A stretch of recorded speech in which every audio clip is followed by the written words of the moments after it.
शिवसेनेचे नेते संजय राऊत आपल्यासोबत आहेत. राऊत साहेब, आज बैठक झाली आहे, काय ठरलं फायनली महिला आरक्षण आणि पुनर्रचना मतदारसंघांच्या? बघा, महिला आरक्षणाला विरोध असण्याचं कारण नाही. महिला आरक्षणाचे बिल 2023लाच मंजूर झालं आहे. पण ज्या पद्धतीनं मतदारसंघाच्या पुनर्रचना, त्याला डिलिमिटेशन म्हणतो, ते समोर आलेलं आहे, ते राज्यासाठी आणि देशासाठी अत्यंत घातक आहे. भारतीय जनता पक्षाचा हा राजकीय डाव आहे आणि तो आम्हाला हाणून पाडावा लागेल. महाराष्ट्राचं तुम्हाला नुकसान वाटतंय की फायदा आहे यातून? त्याच्यावरती अभ्यास करू सगळे आम्ही एकत्र बसून. सध्या उद्धव ठाकरे उपस्थित होते.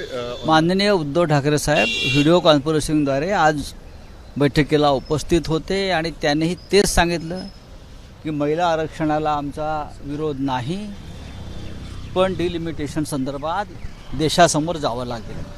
तर आपल्यासोबत होते खासदार संजय राऊत, ज्यांनी म्हटलेलं आहे की महिला आरक्षणाला विरोध नाही, परंतु डिलिमिटेशन म्हणजेच मतदारसंघांच्या पुनर्रचनेला मात्र विरोधी पक्षांकडून विरोध केला जाईल. व्हिडिओ जर्नलिस्ट वेद पांडेसह सोमेश खोलगे, एबीपी माझा, नवी दिल्ली.